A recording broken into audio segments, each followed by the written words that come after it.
So once again, when it comes to learning how to sharpen, you need to understand that one type of edge is not going to be good for all types of cutting chores.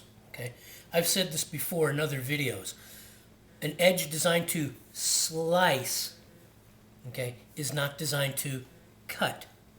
Okay, you wouldn't want a knife used for cutting chores to be used on sushi. Okay, a slicing knife that's been highly refined, that 30, 40, 50, 60,000 range grit, that makes a really excellent slice, say on sushi, meat, chicken, whatever. Don't expect that knife to be able to slice through a 1-inch thick piece of rope in one swath. You're going to be grinding away, grinding away, grinding away, because that edge type is not mandated for that kind of chore. So there are different kinds of edges, different kinds of edge types for different kinds of chores. Now, there are 3 things to consider when you sharpen your knife. Of course, naturally, what kind of knife is it? And what is the intended task for the knife?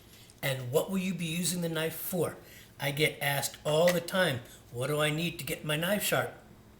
You know, what should I buy to get my knife sharp? Okay, it's an educational curve. There's a lot to learn when it comes to sharpening knives. There's a wide breadth of options for sharpening your knives, but it's a very open-ended question. And really the answer is how much money you got, how much money you want to spend. Okay, you can spend hundreds, maybe you can even spend thousands. Most likely it's not necessary. Okay, should you use Japanese stones?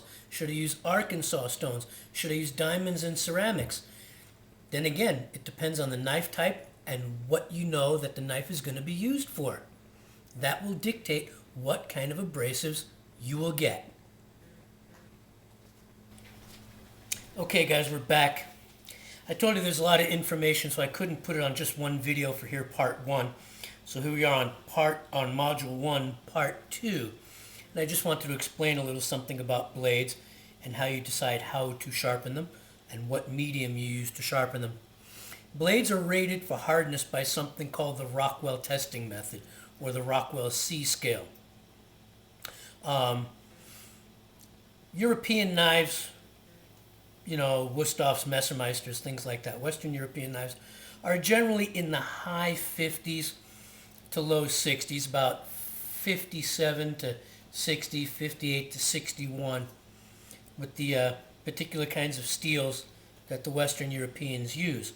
Now today, Japanese knives go well beyond that, using super hard steels like Aogami Super, ZDP 189, Ceramax 66.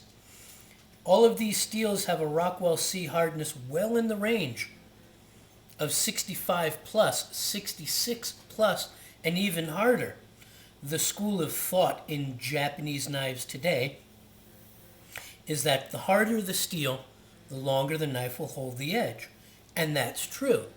But then again, the harder the steel, the longer the edge is held, the more difficult it'll be to sharpen the knife once the knife is dull if you don't have a correct abrasive. Okay?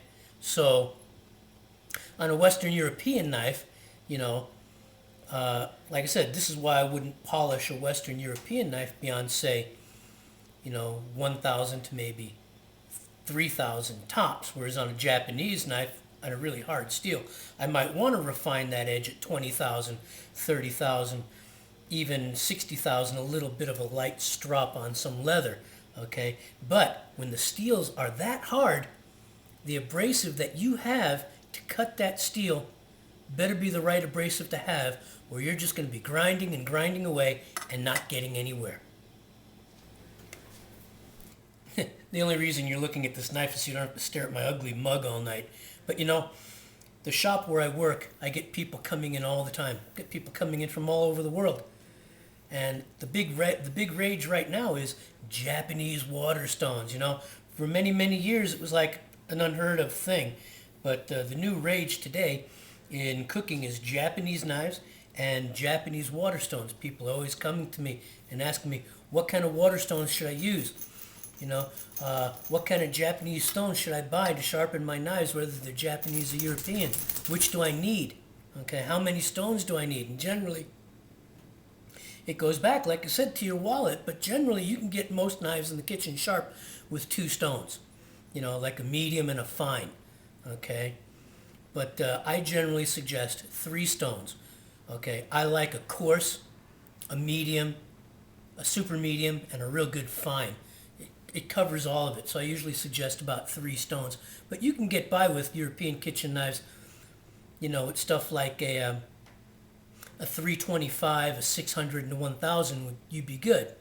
Okay, but there's a lot of ways you can go. Not everybody has the same opinion of what constitutes a medium and a fine, by the way. A lot of people with the Japanese stones consider a 1000 to be a medium, and it is in most cases, but if the edge is too round, it's not going to cut. So I usually suggest 3 stones. I like a 240. You know, I like my starter, if the knife is really dull, to either be at a 240 or a 320. And then in a medium range, a 600 to a 1000. And then a fine, I like to go with Japanese knives between a 4 and a 6,000 for finishing, sometimes higher. But you don't need to buy all these single stones. Okay, that can run into money today on the consumer level. You can buy these double-sided stones at a budget price, and they'll last you a long time. Some of them are clay-based ceramic, and some of them are resin-based ceramic. This particular stone is a clay-based ceramic, so you don't want to leave it sitting in water overnight because it'll just turn to sludge. So really, you can get by with about 1 or 2 stones in those particular grit ranges and practice and learn how to use them. Okay, so as I stated, those Japanese water stones will become in a resin base or in a clay base, and that's fine. So when looking to learn how to sharpen, I suggest starting small and taking baby steps. The consumer grade double-sided stones are just perfect. They'll last a long, long time, for years if treated right. And in a future video, I'm going to teach you how to treat and maintain these double-sided stones and single-side Japanese stones. I'm going to teach you how to keep them flat the proper way. That'll be something coming in a future video. Now remember, you have choices in your knives. You either get carbon steel knives in basically 1095, 1085, and other kinds of grades, white steel, blue steel, carbon. I happen to like carbon steel knives like this because they're easy to sharpen. I'm not into that school of super hard Japanese knives that'll take you an hour to sharpen if you let them go too dull. Good old-fashioned carbon is what they used a long time ago, and now this new trend with the super hard stainlesses, I'm not into it. I like my carbon. Okay? So you have either carbon steel choices, white steel, blue steel, domestic 1095, 1085, 1060, all variations of carbon steel. And then you have the choice of using the stainless steels. Okay, and there are many grades of stainless steel, premium stainless steels, at many hardnesses. Even the Japanese ones can range from 5860 all the way up to 66 plus. It just depends on what you want. Here's a kicker when it comes to sharpening, okay?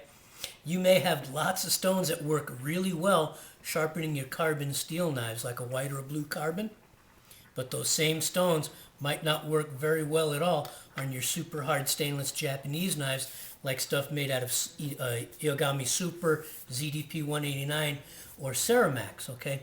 Because certain stones will cut carbon and other stones will not cut stainless, okay? So all things considered, when it comes to learning how to sharpen, it comes down to what you have and what you will need. And this concludes part 2 of module 1. It was very short, but I didn't want to go over 15 minutes on part 1. And in module 2, I'm going to move on to some further steps, and we're going to do some sharpening demos. And then in future videos, we're going to learn how to maintain these stones. I really appreciate you guys watching. This is Richard Blaine. Thanks for stopping by, and I'll see you on the next video.